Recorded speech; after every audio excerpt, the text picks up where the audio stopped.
Thanks for having me here.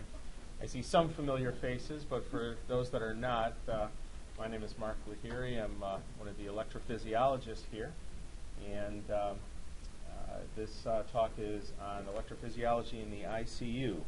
So this is a talk that I've kind of tweaked for different groups, and I hope to make it as applicable to, the setting that is relevant to what you guys do. Obviously, if there's anything that's off topic or unclear, feel free to speak up or ask questions or redirect me as needed. But hopefully, I'll be able to give you some practical tips on how to manage arrhythmias in the ICU setting. And based on the number of consults we get in your neighborhood, it's something that I know comes up very frequently. So hopefully, you'll come out of this lecture with some better insights into what we do and why we do it and how we think. Are the lights good? Should we turn down the lights? What do you guys prefer? Okay, that's good. Whatever you guys want, I'm good with. Okay, so all of electrophysiology can pretty much be broken down into three things. This is basically everything that we do. We deal with tachyarrhythmias, bradyarrhythmias, and device problems. The pointer is kind of dull, but you can see there. And that pretty much in a nutshell encompasses our the extent of our clinical activities. So what I'm going to do is I'm going to just break down this talk into each of these three categories and how it relates to what you might see in your setting. So let's just start with tachyarrhythmias. And let's say the nurse comes up running up to you and with this ECG. And this is a 27-year-old man, and she's kind of freaking out, handing you the ECG, and you're left to figure out what's going on. So how many people here would say they're pretty confident that they know exactly what's going on right here in this ECG, and they're cool, they can manage it, they've got the diagnosis? If you raise your hand and you're right, then you're excused. You can pass. You can pass your cardiology board. So yeah, this is a pretty complex looking ECG. What I want to do is actually take this complex ECG and make it a lot easier to read, because if you use some simple techniques, it actually is relatively straightforward to be able to decipher what's going on here. First of all, this is someone with a wide complex tachycardia. You can see the QRS complexes are wide and it's fast, okay? So this is a wide complex tachycardia, and I want you to think in broad, simple terms like that. And if you break it down, a wide complex tachycardia has one of two clinical scenarios. Either the patient is stable or they're unstable. Stable, they're normotensive, they're talking to you, they're not having crushing chest pain, they're alert, they can converse with you, or they're unstable, meaning any of those things they're not exhibiting. And that's the first thing that makes it easy, because if they're unstable, management is simple. You just shock the patient, okay? So if they're not alert, they're desatting, they're severely hypotensive, and someone has that rhythm, you just shock them and you ask questions later, okay? If they're stable, and in this case that patient happened to be stable, he said he was having palpitations, but he was alert, he was talking, his saturations were good, his blood pressure was okay.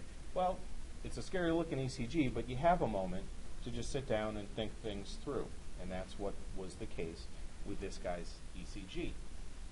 Now, it was a wide complex tachycardia, so let's think about what makes an ECG show a QRS complex that's wide.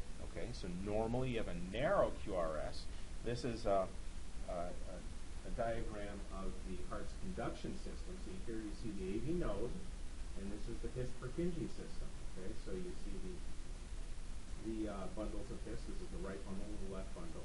So normally, if you have a narrow QRS, it means that the signal is coming from the atrium through the AV node and through the His-Purkinje system. And these fibers conduct electricity very rapidly, and so the whole heart gets electrified in rapid succession, and you have a narrow QRS. Okay? If you have a wide QRS, all it means is that your ventricles are being activated by something other than the His-Purkinje system. Just think of it simple as that. And what could those things be? Well, there's only a few things that can do it. One is VT. Okay, so VT is an arrhythmia that originates from somewhere in the ventricular myocardium, but because it's usually not part of the His-Purkinje system, the signal from that VT focus or region goes through the ventricular myocardium, not through the His-Purkinje system, but through the slow conduction across from myocyte to myocyte, and it gives you a wide QRS. Okay, so that's one explanation for wide complex. People can also have accessory pathways. Okay, that's your WPW situation, and that in those situations, you've got a bypass tract going from the atrium to the ventricle, and that inserts into the ventricular myocardium, and again, it goes not through the His-Purkinje system, but through the ventricular myocardium, and so that slow conduction gives you a wide QRS. And the final possibility is a bundle branch block, right? So in this case, this is the right bundle. Say the right bundle is blocked. What happens? Your signal goes down the left bundle, and that goes quickly through the left ventricle.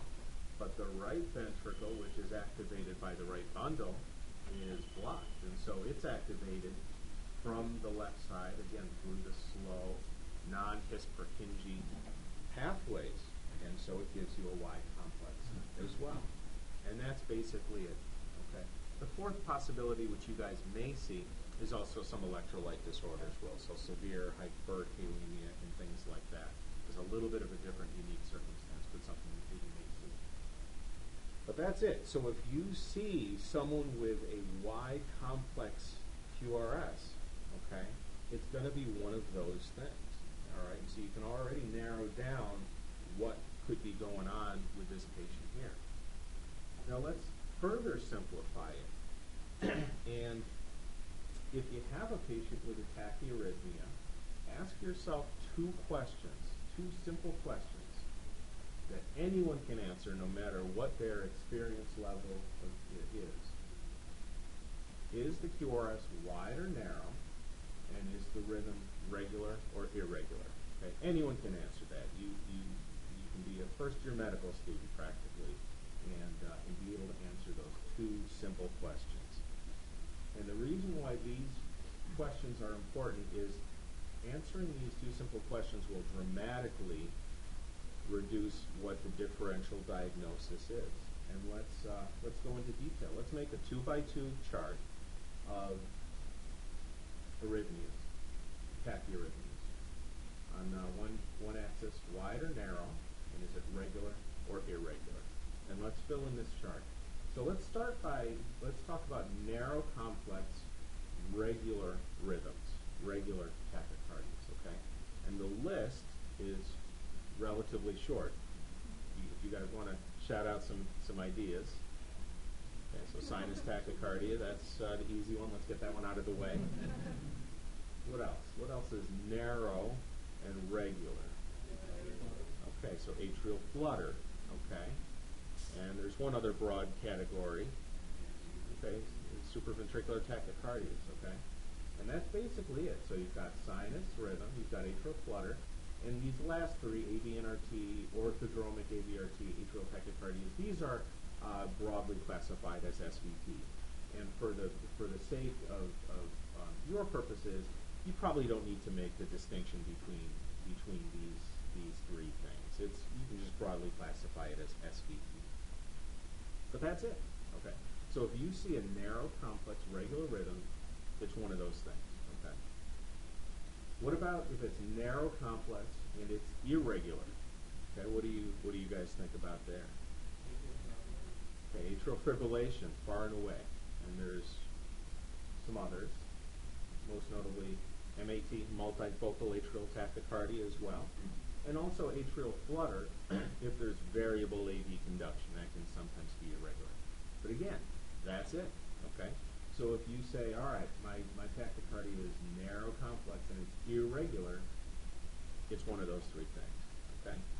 Pretty simple. Let's talk about wide complex and regular tachycardias. What do you guys think of with those? VTach, okay. Any other thoughts? Yeah, great. Bundle branch block, okay, or what we call atrial fibrillation, or excuse me, SVT with aberrancy. The other category that it could be is antidromic AVRT. Okay, this is, in other words, a tachycardia that you will see with WPW syndrome.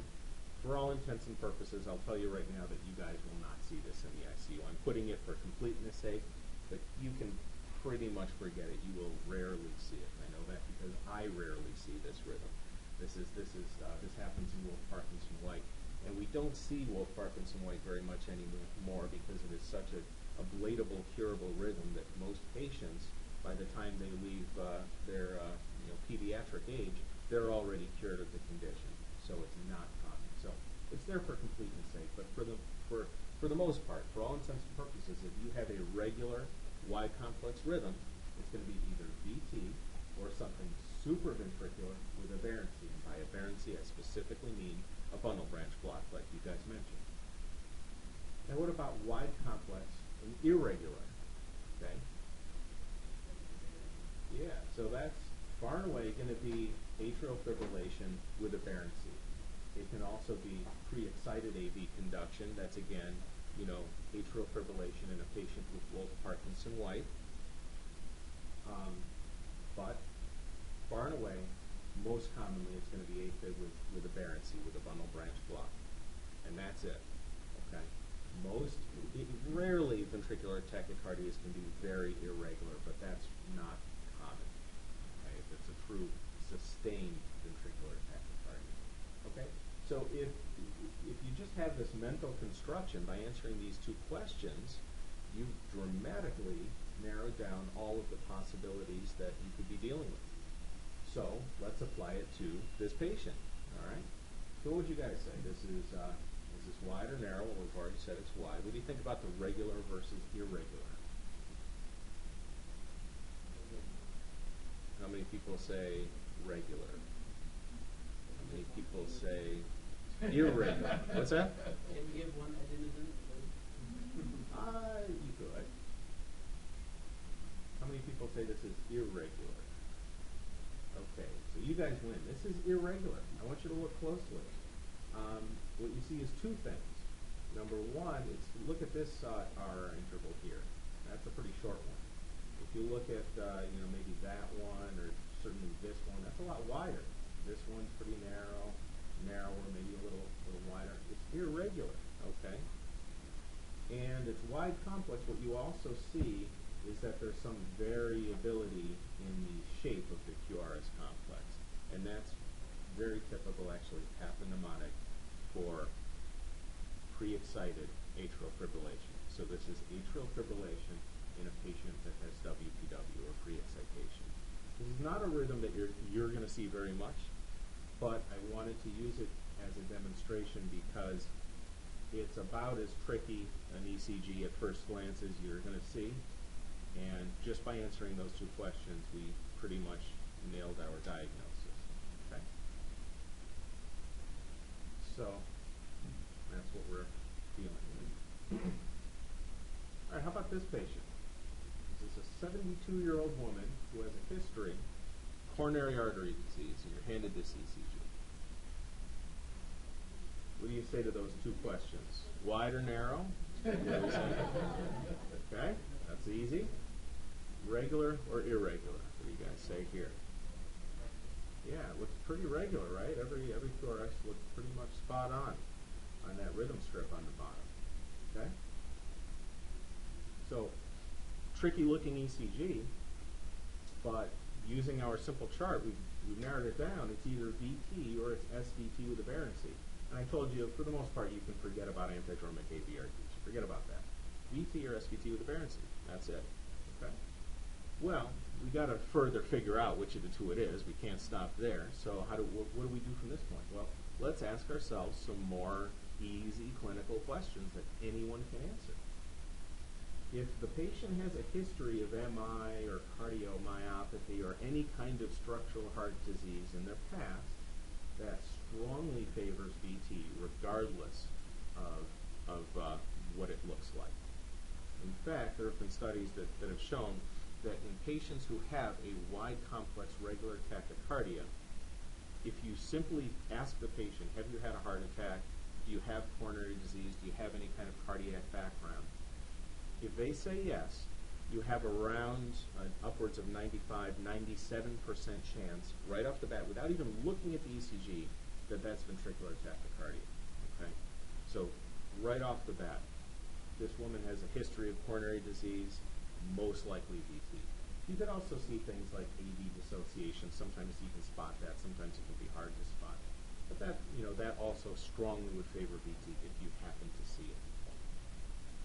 So what about all these other criteria that you guys may have learned to distinguish VT from SVT with aberrancy? You guys may have learned about the Brugada criteria and residency, all of these types of things. And here are some easy things to remember. If you just remember all of these things, it's you'll be able to nail the diagnosis every time. Okay. And a lot of people, and I'm included, fell into the trap of trying to really remember and commit all of these to memory, and I would do that, and 48 hours later I'd be right back to where I started, and I can't remember any of it. But let's take all this and let's just translate it into English. All these things are saying are, does this QRS complex look like a right bundle branch or a left bundle branch block should? Okay, or does it look funny? Does it look weird? Okay, so let's go back to our diagram. And when we're trying to think about a VT versus SVT with aberrancy, it's either a bundle branch block or it's VT. Well, a bundle branch block, remember, one of the bundles is blocked, but electricity is still going down the other bundle in a pretty organized fashion, and then it goes to the other side that's blocked. That is a pretty predictable pattern, right? So if someone has a right bundle branch or a left bundle branch block, they kind of follow roughly the same pattern, and so it should show a roughly similar characteristic from one patient to the next in terms of the ECG pattern. On the other hand, VT can come from anywhere. It can come from this spot, in the diagram. It can come from up here. It can come from down there. It can come from the RV. It can come from a papillary muscle. It can come from all over the place. And wherever it comes from will determine what the QRS complex looks like. So, in other words, VT can look like anything. So, all of these criteria that we look at are just saying, does the QRS morphology look like a left bundle branch or a right bundle branch should, or does it look weird? Okay? And all of these findings are just ways of saying, a QRS complex should look like this in a left or a right bundle. And if it fits the criteria or doesn't, that'll make your determination. So one thing you can do is just kind of know what a left bundle branch block should look like and what a right bundle branch should look like. And if it looks like that, then maybe you're having aberrancy. If it doesn't, you probably have VT. So what do you guys think? Now this is that woman's ECG, and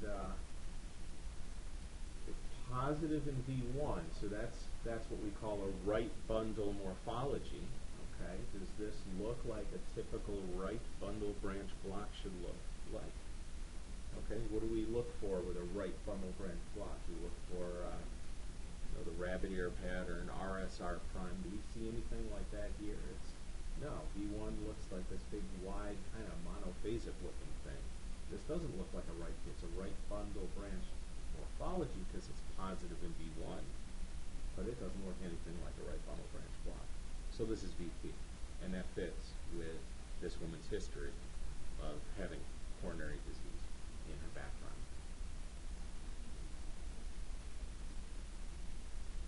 There you go. All right, here's another one.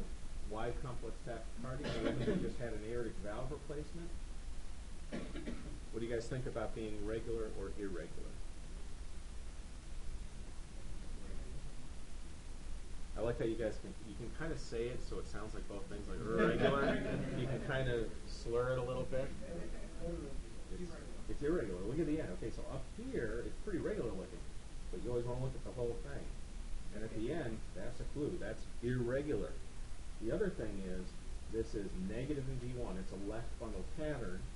You see kind of a sharp upstroke here, wide. It becomes positive-ish by the end. It's not classic, but it's reasonable in terms of how a left bundle should look, okay? So this is atrial fibrillation in a woman with a left bundle branch block, okay? Wide complex, irregular, we got our diagnosis. Simple, okay? All right, so you have a patient with VT. So the nurse hands you an ECG and you say it's VT, and then you hand it back and you're proud of yourself that you made the diagnosis and you walk away, right? Oh yeah, we got to fix it. We got to figure out what to do. Well, let's go back to our original algorithm, right? If they're unstable, you shock them. Simple. If they're stable, and yes, patients with VT often can be stable, particularly if they have a preserved ejection fraction, if the VT is not very fast, if it's a relatively slowish VT, those patients can walk into the door, be fully conscious, have a normal blood pressure, and just say, yeah, I'm feeling something funny in my chest. And if you see a patient like that, you definitely don't want to shock them. They will not be happy with you, especially if you don't sedate them first. And plenty of stories in the emergency room with patients who have undergone that, and they're not happy. So you can consider medical management on these patients. What do you do for medical management? Well, if it's hemodynamically tolerated, stable, monomorphic, you can give them some antiarrhythmic drugs. Now, right off the bat, 99% of people are just going to give amiodarone. That's the reason why most people give amiodarone is it's rarely the wrong answer. There's very few times where it's wrong to acutely give amiodarone, and that's why people do it. But there are other choices, and often better choices. Procainamide is a good choice that's been around forever that you can often give. Lidocaine is another good choice that often will come up in certain clinical scenarios that we can talk about. What do these drugs do? Well, procainamide and also lidocaine, these are class 1 antiarrhythmic drugs. You guys may have learned about the different classifications. All it means is they block sodium channels. I mean, what do sodium channels do? Well, this is your QRS. This is the myocyte activation potential. Depolarization, which is called phase 0, is accomplished by the opening of sodium channels. So these block those sodium channels, so they depress depolarization. And what that does is it slows conduction throughout the myocardium. And when you slow conduction, you have an effect of being able to terminate or suppress these fast heart rhythms. There's the dose that you give. You don't need to remember that. You can look it up, obviously. Lidocaine is also a class 1 drug. The situation where we like to give lidocaine is ischemic VT in particular. And the reason is that it particularly has an affinity to the sodium channel when it is in the inactive or depolarized state. Why is that relevant to ischemic tissue? Well, when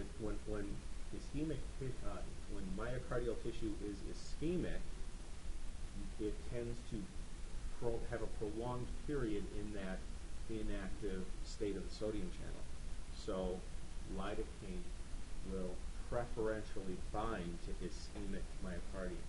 So if you have someone in the ICU that goes into VT and they have a big history of coronary disease, or you think ischemia may be part of the component, lidocaine is often a good option for you.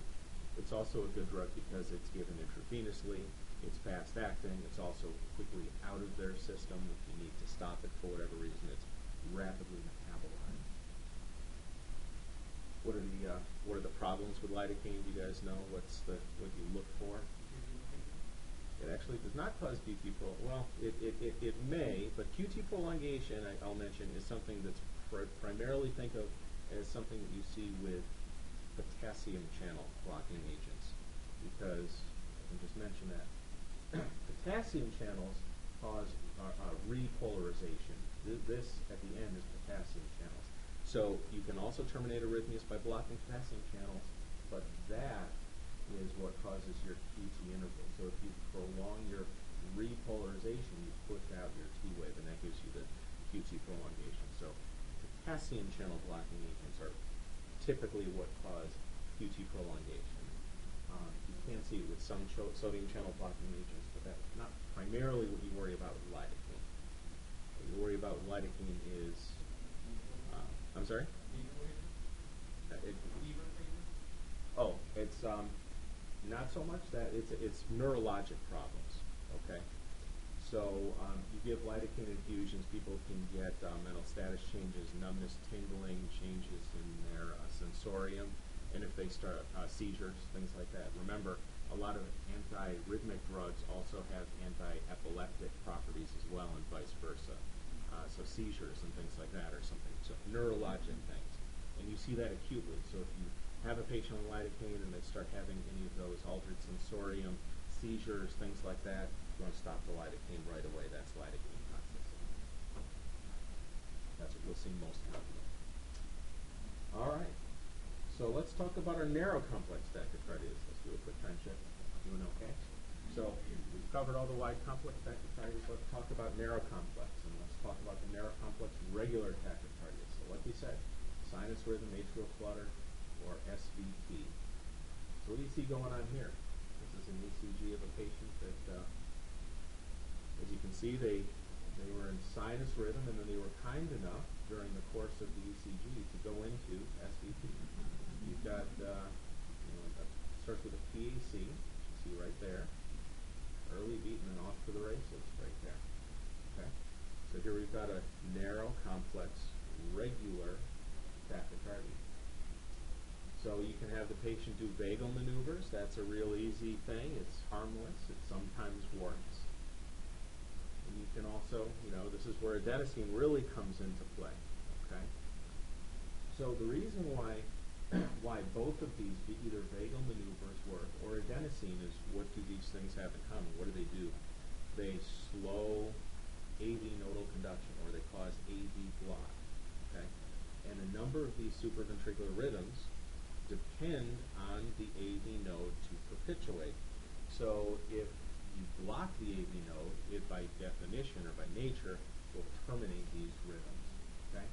So adenosine, as you know, you give it as a quick intravenous bolus, 6 milligrams or 12 milligrams initially, and it causes very transient AV block, complete AV block. It only lasts for seconds, but with these rhythms, if you just block one beat in the AV node, these rhythms will terminate.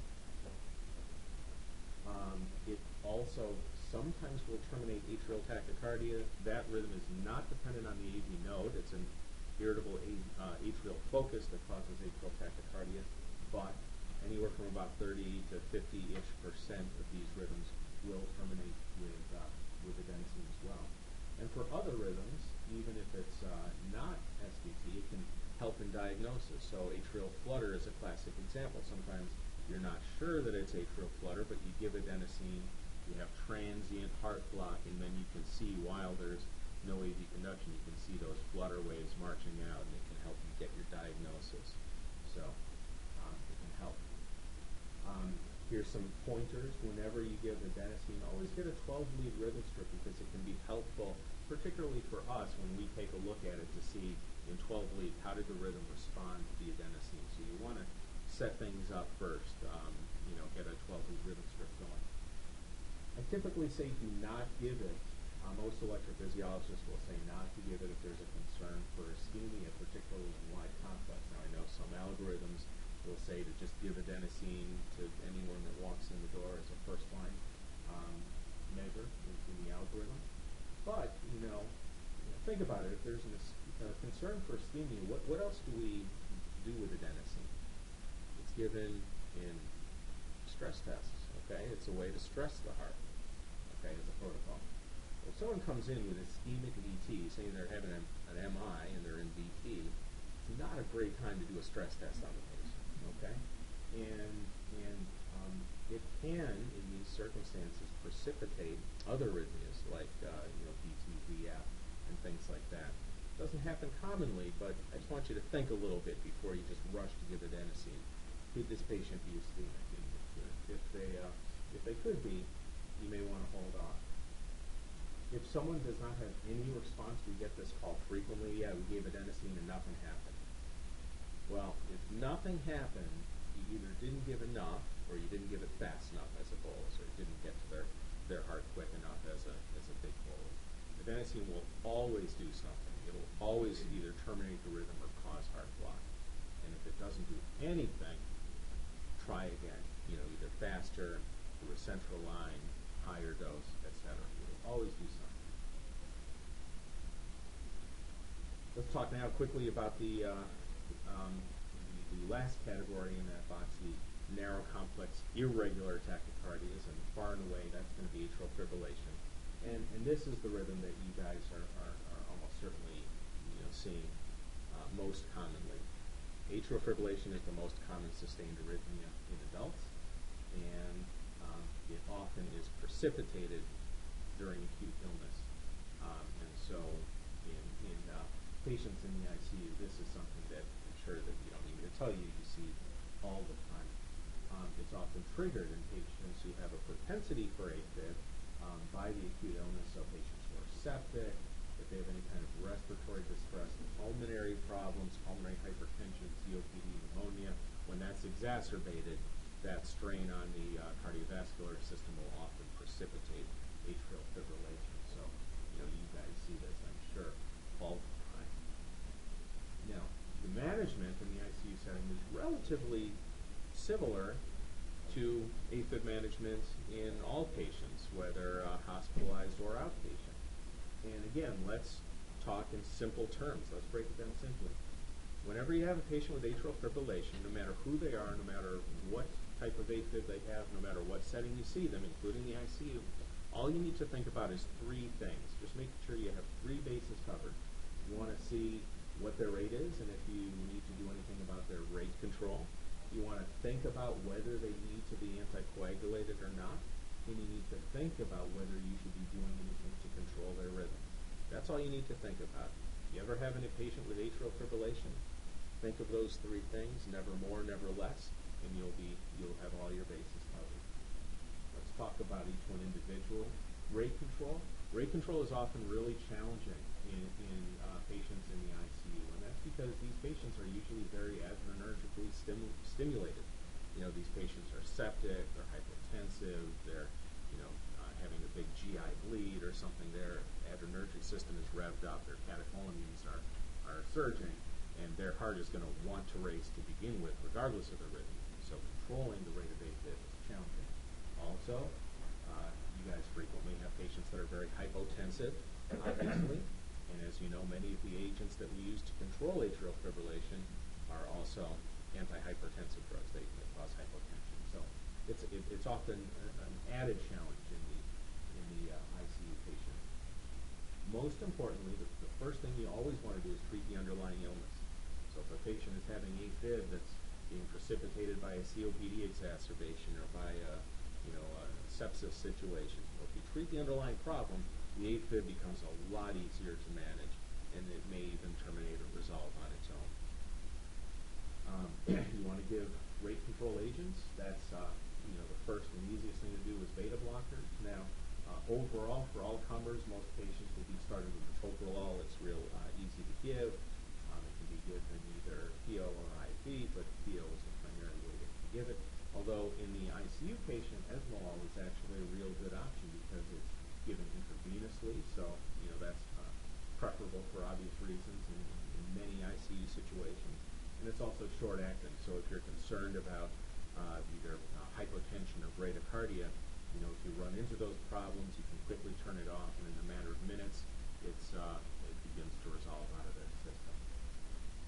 Calcium channel blockers also work well. By and large, that's still thiazide that we give. It's either oral or as an IV drip as well. Again, causes hypertension, but you can get it out of their system relatively quickly if that's a problem. Occasionally, people will ask or comment about giving digoxin for atrial fibrillation control, and I just wanted to touch on that. Almost universally, if you talk to an electrophysiologist, they will not be a big fan of digoxin. It really typically does not work very well Do you guys know how digoxin works as a rate control agent? It actually, it's a vagomimetic drug, right? It augments vagal tone. Well, it's a problem, you know. It's okay if a patient's just hanging out comfortably in bed, and they have some nice vagal tone that you can work with, but as soon as they get up, or as soon as they are acutely ill with sepsis or something like that, vagal tone goes away. So your efficacy of digoxin in an ICU patient in particular is often not very effective. It also has a very narrow therapeutic index. It doesn't take much to make someone DIG toxic. DIG is cleared renally, and renal dysfunction is obviously very common in the ICU setting. And so for these reasons, we rarely give digoxin. We may consider it if the patient is hypotensive and they can't have other agents. And if given in conjunction with a beta blocker, there's some data that it can be useful, but it's pretty limited. Let's go on to anticoagulation.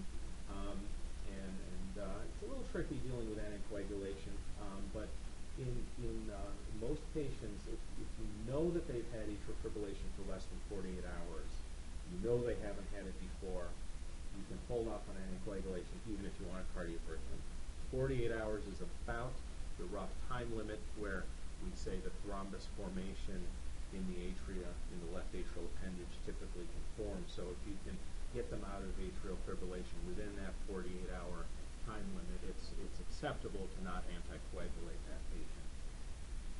If you do need to anticoagulate them, you know, as you guys know, there's several options. Heparin in the ICU setting is going to be, in most cases, your best bet.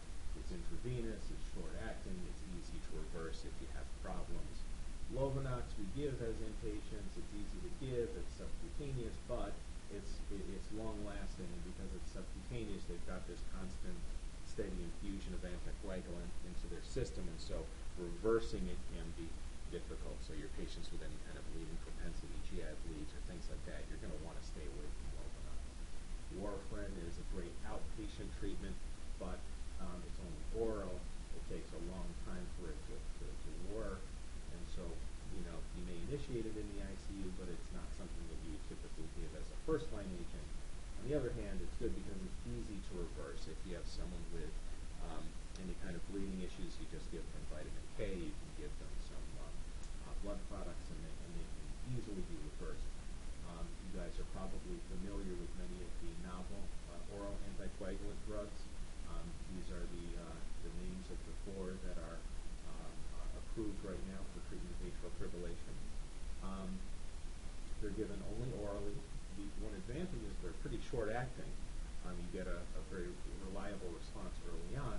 The trick with them is that they are challenging to reverse. So anyone that has any kind of acute bleeding concern, you will probably not opt for this until that issue is sorted out.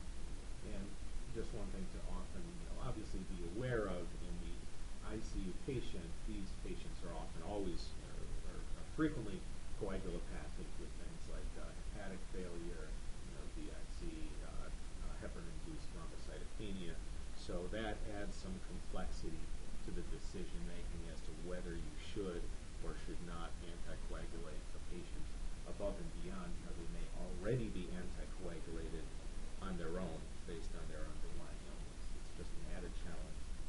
It has to be dealt with really on a case-by-case basis. There's not, one size-fits-all easy answer.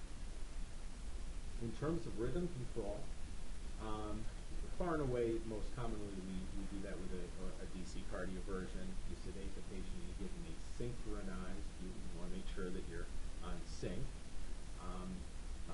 usually 200 to 360 joule shock. We can do it in conjunction with antiarrhythmic drugs. Again, amiodarone in most cases is the easy drug to give, but we often will give, and you would do this under the guidance of one of us, most likely, sotalol or dofetilide. So these are class 3 drugs where they block the potassium channels, and this is where the QT prolongation comes up that was brought up earlier. So these drugs cause QT prolongation. Amiodarone does as well cause QT prolongation, but in most cases it's not a malignant type of QT prolongation. It's not common to get torsades, which is the big problem with QT prolongation, where it definitely can happen with sotalol or dofetilide. These drugs are renally cleared, and so we have to be very careful or avoid them altogether in patients with renal dysfunction. Occasionally, it doesn't come up very much, but patients have some kind of contraindication to a DC cardioversion. Usually that's because they can't be sedated for one reason or another.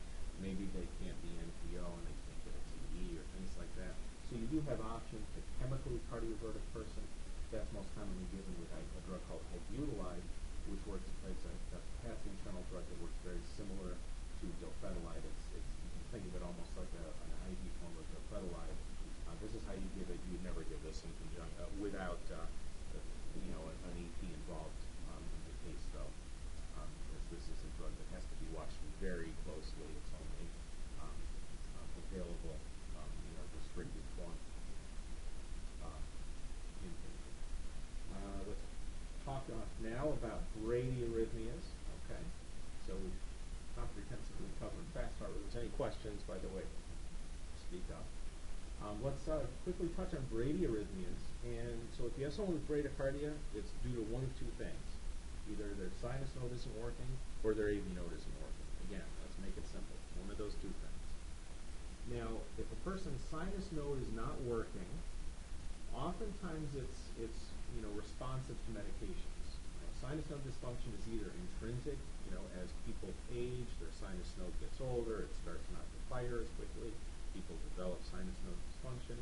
It can also be because of metabolic problems or apnea or hypoxia, things like that. Patients have sleep apnea, they obstruct vagal tone, things like that can cause you to have sinus bradycardia, sinus pauses. If you see those types of things in a patient that's sleeping or in the middle of the night, we usually almost never will worry about it, but be aware that it could be a sign that someone is having sleep apnea, in which case that should be looked at. If someone is having persistent sinus node dysfunction, it often will respond to things like atropine or any kind of pressor that would have chronotropic effects. So your pressors like dopamine or things like that, dopamine, those have chronotropic effects, and those are options for patients that their sinus node is not able to keep up with their body's demands. If someone has AV node problems, that's a little bit trickier. There are two things that can cause an AV nodal block. One is transient. That's if you see someone with, say, Wanky-Bach. Usually that's a benign phenomenon, and it's responsive to medications for treating the underlying disorder. Again, you see that with sleep apnea, things like that nature. And if you give drugs to just rev up their sympathetic system or reverse their vagal tone, that it'll respond to that, and it's a benign situation. Where AV nodal block is not a benign situation is if it's degenerative. So if their AV node or their conduction system, their His-Purkinje system is breaking down and it's just not able to conduct electricity properly because the tissue is not working, that's a degenerative malignant problem. That's where you worry about it. When do you see that, or what's a hint that you could be dealing with that? Well, if you see a bundle branch block, if you see a left bundle or a right bundle, you know that they've got some degenerative problems. Their His-Purkinje system is not working. Also, if you see someone in persistent heart block, where it's not transient here and there, if it's just persistent, there's a good chance that's a real degenerative problem, and that's not a good situation. So regardless of the type or the origin of heart block, how do we manage it? Well, again, let's make it easy. Are they stable or not? Okay.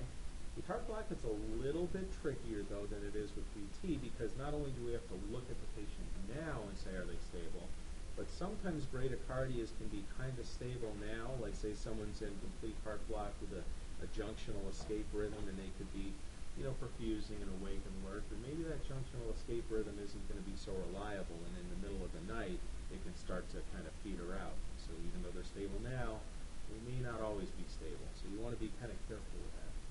But if they're truly stable, you can maybe keep an eye on them and see if it recovers. But if it's unstable, you're going to want to pace that patient. In the acute setting, pacing is done one of two ways. It's either done transcutaneously or transvenously. Okay? Each one has its advantages and disadvantages. The advantage of transcutaneous pacing, i.e., putting the pacing pads and sending impulses through the skin. It's quick and easy. You just slap the pads on and you turn on the defibrillator to pace, and it'll start doing it quick. It's easy.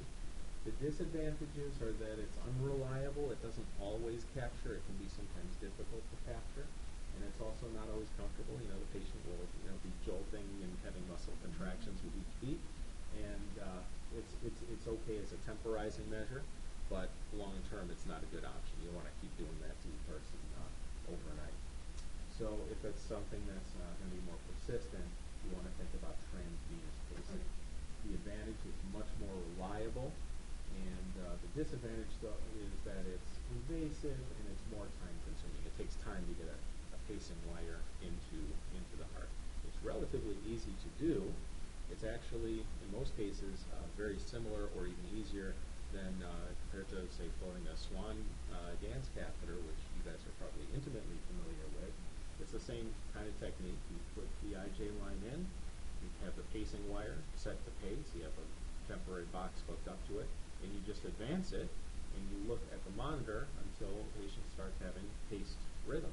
And once they start having capture of their paced rhythm, you can infer that you are in the right ventricle, and you would leave it in position in that place, and that's pretty much all it takes. So practically, it's a relatively simple thing to do, but you do have to get access, and it takes time to get everything in place. So that's just a quick overview of taking care of bradyarrhythmias, and that's really all you need to know for that, because once you manage the acute setting, then you would give us a call, and we can make the decision as to whether they need any kind of permanent pacemaker put in or anything like that. I wanted to quickly at the end just touch on device problems, pacemakers or defibrillators, because that's something that we likely will intermittently come across in ICU patients. So, a lot of things that we hear about, the pacemaker is going haywire, and they see funny things on the monitor like this, where you see pacing spikes, and sometimes it's conducting or capturing, and sometimes it's not, and this looks really weird. Well, I would not expect you to know what's going on here, but I use this as an example of something that looks really, really strange, but this is actually completely normal pacemaker function. I'm using this as an example that pacemakers nowadays, modern pacemakers, rarely truly go haywire. They're pretty reliable devices, and if you see something really funny going on, there's a good chance that the pacemaker is actually doing something normal that you're just not quite sure about. What this is an algorithm that one of the pacemaker companies has to try to limit the amount of pacing it does to the right ventricle. And it goes through a pacing algorithm protocol that sometimes will result in intermittent drop beats in this kind of pattern. You don't need to know it. It's just an example of something that looks really weird, but it's completely normal. True pacemaker malfunction, like I said, is very uncommon. But again, if there's any questions, just call us or call the device company. We can interrogate the device. Occasionally, there can be pacemaker malfunction or lead malfunction, and that especially is the case in patients that are immediately post-implant. So if we have a fresh lead in there that was just put in, those leads can dislodge. Also, in pacemakers or leads that are very old, if the lead is 20 years old, they can start to wear out, fracture, and things like that. Or if the pacemaker is really old and the battery is past the expiration date, if you will, they can start to do funny things. And so it does happen, and it's obviously worth a call to us or the device company to interrogate the device to make sure if there's any uncertainty. In terms of defibrillators, those have a little bit of added complexity, obviously, because they shock patients, and that can be somewhat disconcerting both to the patient and the clinician if you see it happen in front of you. If someone is having ICD shocks in front of you, and it does happen, again, let's break it down into as simple as a management algorithm as possible. Those shocks are either inappropriate because of, say, atrial fibrillation or device malfunction or something like that, or they're appropriate, meaning the patient is going into VT or VF and it's shocking them and they're having like a VT storm, okay? But regardless of what the cause is, the immediate treatment in a patient that's being, shocked repeatedly by their defibrillator is to put a magnet on the device. Okay, are you guys familiar with using magnets for defibrillators? They should be readily available in most intensive care units, certainly in any cardiac intensive care unit or cath lab. It's just a big magnet. It's a pretty powerful magnet. You just lay it on top of the device. And what that does for a defibrillator is it flips a little switch inside the defibrillator to deactivate the shock function. So if you have a defibrillator, you put the magnet on, it deactivates the device. Quick and easy. And you would do that regardless of the cause for a patient that's being shocked repeatedly. Because, if it's inappropriate, well, then you stop the shocks. If it's inappropriate for whatever reason, you put the magnet on, you stop the shocks, and you're done. You temporize the problem. If it's appropriate, say someone's getting VT, you would still you would still do well to put the magnet on, because then at least you can treat the VT yourself, right? So you want to have control over if and when the patient gets shocked. If you want to give them medications, and if the ICD, you just totally leave it up to the ICD, if they're going to be getting shocked repeatedly, you're not in control of the situation.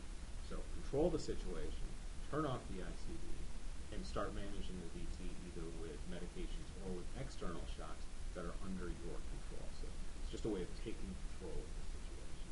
So just remember that the magnet is your friend.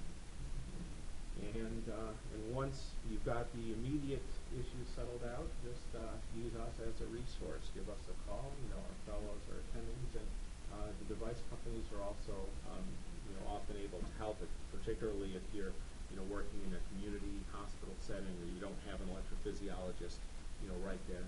Call the device company. The main three that we use are Medtronic, St. Jude, and Boston Scientific. Their numbers are quick and easy to remember, and they are often quite good and proactive